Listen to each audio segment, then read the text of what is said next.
a school and going through successfully. We'll also provide the ability to bring in social workers and school psychologists. We have one school psychologist in America now for every 1,507 kids. It should be 1 to 500, not just in schools that are poor, but in all schools. Because we learned that, for example, drug abuse doesn't cause mental illness. Mental illness causes drug abuse, the failure to get hold of people and deal with their anxieties. In addition to that, I provide for $70 billion for HBCUs, for them to be able to have the wherewithal to do what other universities can do, because they don't have the kind of foundational support they need. And so that would allow them, for example, like we did in our administration, the president allowed me to go down and we awarded a cybersecurity laboratory, ability to compete for cybersecurity laboratory. The federal government spends billions of dollars a year on universities because they're the best kept secret, or where most of the major inventions come out of. And so that school now will be able to produce young black women and men who are going to go into a field of the future that's burgeoning, cybersecurity. And that's what's going to help a great deal. In addition to that, if you're a young man about to graduate, or you graduated from school and you want to own your first home, well, it's awful hard to get the money, depending on the background, what's your economic background. Anyone else, give it a shot. But you can't get the money. Where do you go to get the startup money? So what President Obama and I did, we had a program. We took $1.5 billion, and we invested it in all the SBAs around the country, in the state SBAs, Small Business Associations, and that generated $30 billion came off the sideline. Because if you have a guarantee of $200,000 for your new startup enterprise, young entrepreneur, you're going to be able to attract, if it's government money as a guarantee, you'll be able to attract another $100,000. It generated $30 billion. Well, I'm changing that program, and I'll get this done without much trouble, I believe, in the Congress, from $1.5 billion to $30 billion to $30 billion. That'll take $300 billion off the sideline and grow, because and for example, if you, in fact, and I were the same age, and we split our differences, and we were the same age, and we went to the same builder to buy us each the same home, but my home was in a white neighborhood on one side of a highway, and yours is in a black neighborhood, same exact home. Your home will start off being valued 29% less than my home. Yet your insurance for that home will be higher. You'll be taxed more for it. We've got to end this. That's what got me involved in politics in the first place, a thing called redlining. We can change so much, that we can do so much to change the circumstances to give people a real opportunity. Cedric, did you hear what you needed? Oh, I'm sorry. I just said, do you hear what you needed to hear? I'll tell you more. Okay. No, but I really mean it. It's the key. Look, this is the way every other... How do most... Like my dad, he lost his job up in Scranton.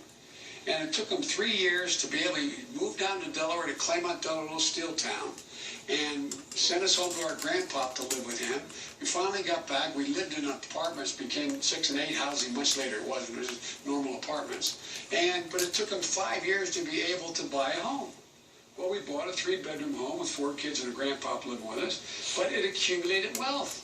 You build up wealth. That's how middle-class folks make it. They build up wealth. Then he was able to borrow a little against that to be able to help us get to school, those kinds of things. It's about accumulating wealth. And you're behind an 8 ball. The vast majority of people of color are behind an 8 ball. And it's the same way what's going on now with all this money that's been voted. What's happened? You go to the bank if you're a black businessman, and the president fired the only inspector general to oversee all this help coming from the Congress. And what happens? You go in and they say, do you have an account here? No. Do you have a credit card with this? No. Have you borrowed from us before? No. We bail these suckers out. It's about accumulating wealth. Another question Pennsylvania, Republican voted for President Trump last time. Thank you, George. Well, first of all, things have changed drastically. That crime bill went and voted. The Black Caucus voted for it. Every black mayor supported it across the board. And the crime bill itself did not have mandatory sentences except for 2 things. It had 3 strikes and you're out, which I voted against in the crime bill, but it had a lot of other things in it that turned out to be both bad and good. I wrote the Violence Against Women Act. That was part of it. The assault weapons ban and other things that were good. What I was against was giving states more money for prison systems that they could build, state prison systems.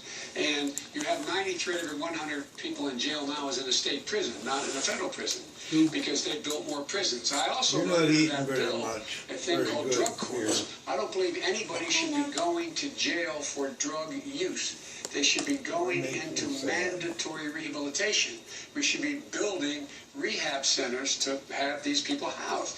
We should decriminalize marijuana, wipe out the record so you can actually say in honesty, have you ever been arrested for anything? You can say no, because we're going to pass a law saying there is no background that you have to reveal relative to the use of marijuana. And so there's a lot of things, but in addition to that, we got to change the system. I joined with a group of people in the House to provide for changing the system from punishment to rehabilitation. Along with a guy named Marlon Spector, you may remember, I wrote the Second Chance Act. In the meantime, an awful lot of people were... If in fact they're involved in community policing, not jump squads. For example, when we had community policing from the mid-90s on till Bush got elected, what happened?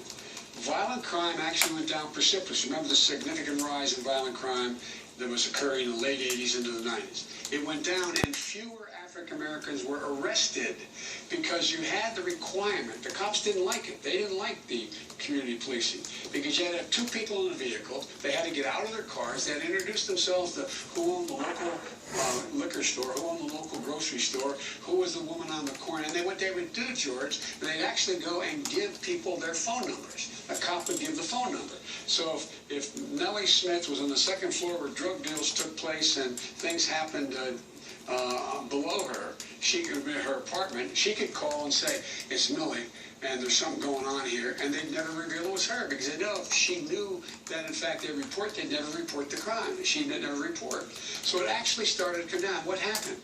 They eliminated the funding for community policing. Community policing doesn't mean more people coming in up-armored Humvees and swarming